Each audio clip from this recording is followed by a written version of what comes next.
Welcome to another Soccer Down Here 1v1, and for this one we head back up to Storrs and catch up with the head coach of UConn and their men's soccer program, Christopher Gbandi, someone who is as ingrained in the program as possible. And we figured to get a little intel about his keeper, the number one super draft pick for Atlanta United, Jayden Hibbert. Figured we'd go to the source. Coach, thanks for hanging out for a 1v1. Oh, thanks for having me, John. So for those first and foremost that may not know about UConn soccer and what it is to Big East soccer and the collegiate footprint, as someone who has been a part of that program and knows, break down what UConn soccer means to the Northeast and to the Big East Conference.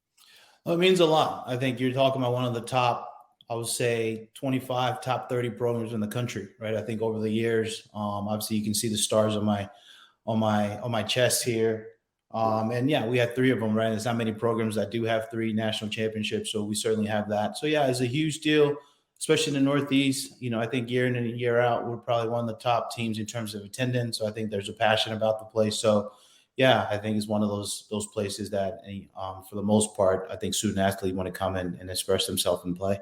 So when you look at Jayden, who is the number 19 overall for Atlanta United, what was your first impression of him as he was becoming a part of that program?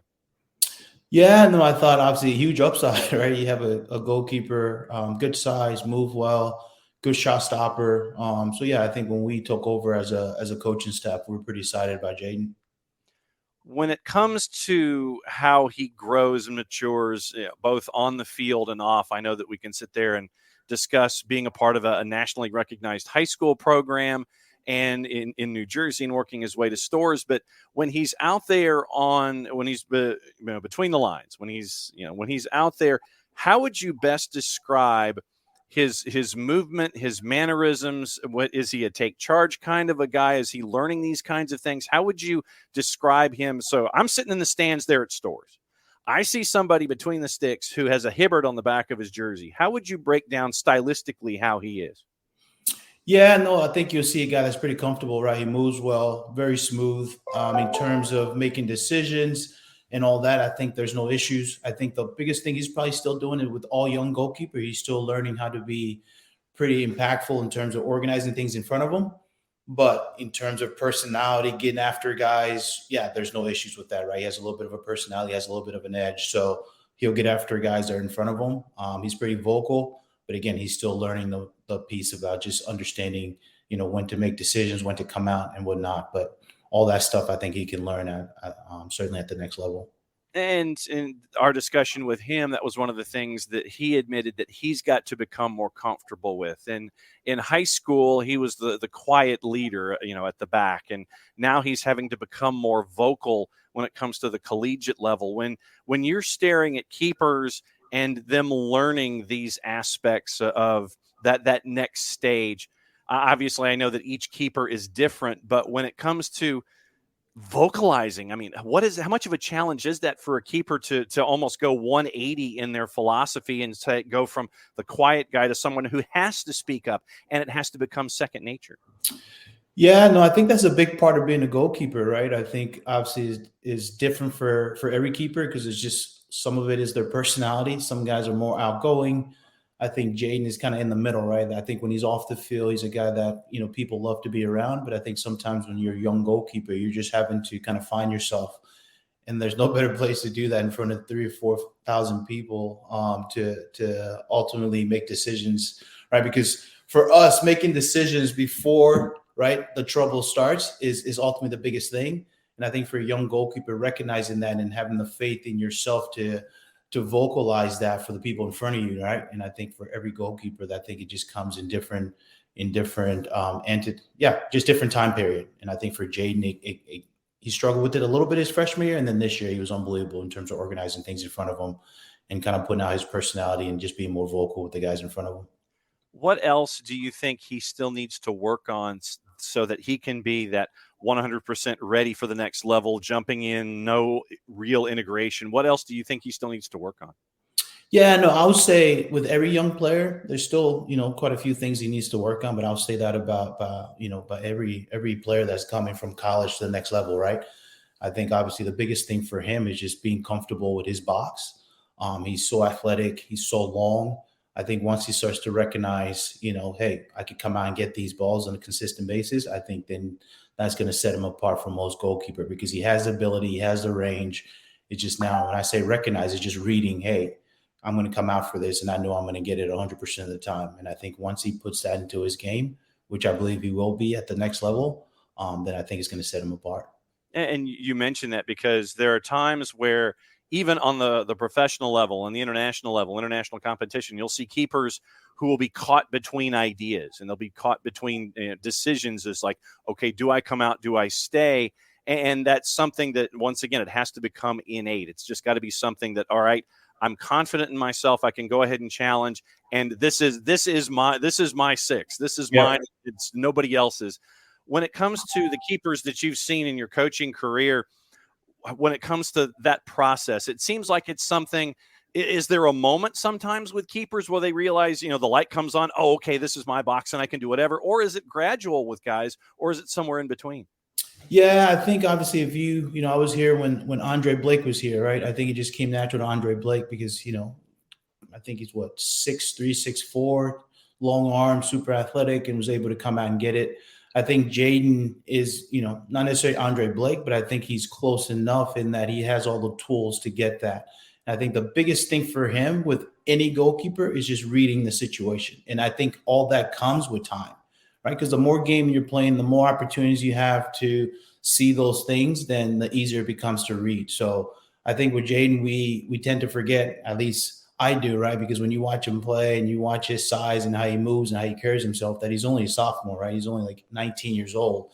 And for a goalkeeper, that's baby. So he's going to continue to develop that. And I think obviously playing at the next level, especially in training, he's going to be able to see every different crosses there are, or as an swinging cross, out swinging cross, a ball lofted in, and I think he'll be able to kind of analyze all those situations and deal with it pretty well. Are you still the kind of coach that'll sit there and line something up from 26 or 27 yourself and get a set piece squared away to challenge your keepers? Are you still that kind of guy?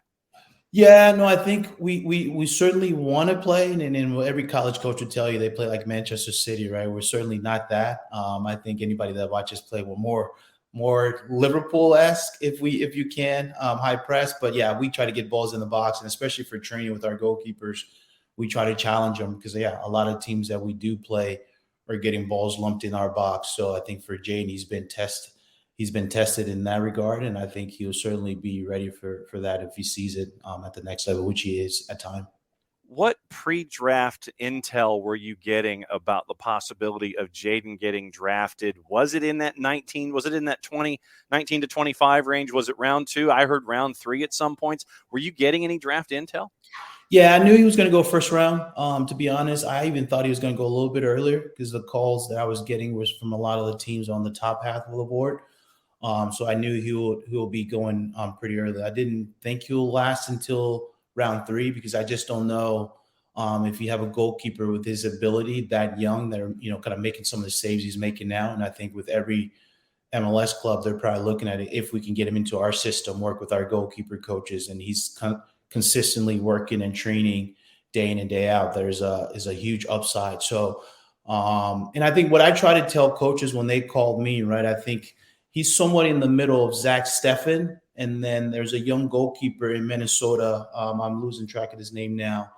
But yeah, so I think he's between those two guys, Zach Steffen, and then there's the individual. He got drafted by Minnesota. He went to Maryland. And those are the two guys, and his name will come to me. Those are the two guys I think Jayden's in the middle of, right? High end, hey, you know what? He gets to Zach Steffen level. And then, you know what? Obviously, if he doesn't get there, then he'll be at the goalkeeper. I can't think of his name now. The individual that played at Maryland and now has been playing for Minnesota here in the MLS. Yeah, Christopher Gbandi, head coach at UConn, hanging out with us here for a Soccer Down Here 1v1, looking at Jayden Hibbert, number 19 overall in the SuperDraft from UConn, drafted by Atlanta United. Were you there when he got the phone call? No, so the street and the individual I'm thinking about is Sinclair Okay. From Minnesota. Oh yeah, Dane Sinclair, yeah. Yeah, so I think that's Jayden is kind of in that middle, right? Where I think he's probably more in the Sinclair area, and Sinclair's certainly had a great career so far. So I think Jayden is similar to Sinclair in many ways. So yeah, so Jayden was with his family back in Jersey, and I think obviously his agent Mike Miller is the one that technically recruited him here. So there's a huge connection there, and obviously Mike now is an agent. But yeah, so Mike Miller recruited Jayden, so there's a bit of a connection there. So when we took over the job, Jayden was already committed. So I don't want to take too much of a credit for bringing him here, but I think we certainly helped him and worked with him here and give him the opportunity to start right away. But so he was with his family and he was with his agent, Mike Miller. Nothing wrong with that on a draft night. So when it comes to sophomores, now the super draft is to the point to where they're including it's not just upperclassmen, it's the freshmen or the sophomores that are now being attached to draft sheets and draft lists. What did you think when that idea came to the fore, where it's not just juniors and seniors, that you can get a sophomore drafted and Jayden ends up being one of those that in that sophomore class? Yeah, no, I think there's an excitement from a player standpoint. I think for a college coach's standpoint, I'd be lying to you if I say it was nerve-wracking, right? Because I think what happens now, there's just so many different possibilities, right? Because we even have a young man by the name of Eli Conway, that's a sophomore, got drafted. He got drafted in the 3rd round. So now he's having to make a decision. And I think obviously, hopefully, luckily, I think he's going to come back to us for another year. But yeah, I think it just makes it difficult for us as coaches, as college coaches. But I think it's exciting for the players, right? But I also think the biggest thing for them is just making the right decision. And understanding the environment that you're going into. Where do they see you? Do they have a plan for you? Do they see you being with the 2s and then possibly going with the 1s, or they just see you, hey, maybe we draft him and put him at whatever school they happen to be at, and then we could bring him into next year. So as college coaches, we have an interesting next couple of years to figure out how this is going to go.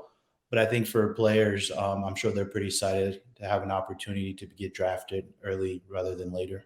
And I know that as the game continues to grow and evolve, you kind of have to have your head on a swivel when it comes to all of these new rules of engagement and super drafts and younger players being drafted and all this kind of stuff. What advice do you give those younger players? Is it any different than the juniors and seniors, or because they're sophomores or the younger players that might be attached to something like this, those that are in your circle, do you give them a different set of advice than you would an upperclassman? Yeah, I think you have to, right? I think you have to, just because, usually when you're upperclassmen, obviously a lot of these players end up going to college because they want to get a degree, right? So obviously if you're upperclassmen, it's a little bit easier in that you're closer to getting that degree. So I think you can just give them a different advice to say, hey, just make sure the environment that you're going into, there is a plan for you, right? I think with the upperclassmen, a lot of times it may not be a long plan because people know, hey, they've already gone through, they've already graduated. So even if there's not necessarily a plan, the upperclassman is still taking that opportunity because, right, most of the time they have no more eligibility left. Whereas with sophomores, they still have eligibility left. So you want to make sure whatever system you go into, whatever environment you go into, ultimately they're going to have your best interests and say, hey, this is the plan we have for you, as opposed to now, hey, I'm drafted and I'm not sure, I don't know where I'm going to be. Do they see me playing this position? Do they see me playing in a couple of years and moving up? So I think that's the biggest advice I give my players, especially the sophomores. Hey, do they have a plan? And does that plan make sense for you and your family? All right. I think for Jayden, it certainly is. All right. Last question for you. Let's have a little fun here when it comes to the sophomore in particular that we've been discussing, Jayden Hibbert. What is, and I guess this is probably a 2-part question, what's your best Jayden Hibbert story to describe the kind of individual he is? And what's something about him that we may not know that you think would be cool? So those are questions you need to be asking Jayden, right? Because I did, and that's why I want to. I'm supposed to ask you about. I think I'm supposed to ask you about celebrations, if I'm not mistaken.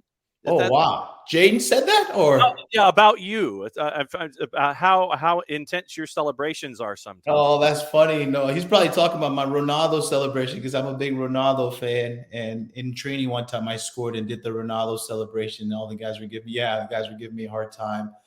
But yeah, I'm thinking of Jayden. I think the biggest thing that I thought about with Jayden was maybe his freshman year that told me that, hey, this guy might have something. Was, at the time we had a couple of upperclassmen in our back four, and you have a freshman starting, I think it was the second game of the season, the first or second game of the season. And I remember one of the guys weren't doing something that he wanted them to do. And usually you have a young player that come to you, be like, coach, I'm telling this person to do this and they're not doing it. And then Jayden pull the guy aside and you can hear him at halftime. Hey, this is what I expect from you.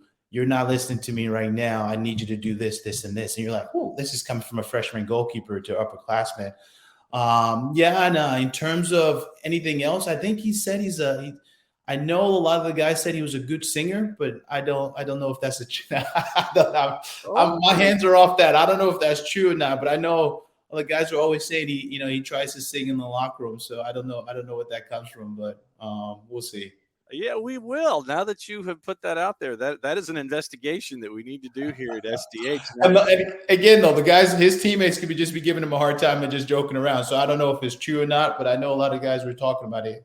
Hey, look, if it's out there, then we do an investigation. We find out the answer one way or the other. Either he is up there at the microphone and he is crushing karaoke, or he's breaking glass, one or two things. Yeah, I think knowing Jayden, I would say he's probably breaking glass, but that's okay as well. That's not his job, right? It's probably just to stop the ball from going in the back of the net. And again, he does a great job of that. Absolutely. Well, Coach Gbandi, thanks for the intel on Jayden Hibbert, and thanks for the also the intel on the UConn program and what it means to the fabric of college soccer. Thanks for hanging out with us for a Soccer Down Here 1v1, and we'll be following what's going on in Storrs on a bunch of different levels. Yeah, I appreciate the time, John.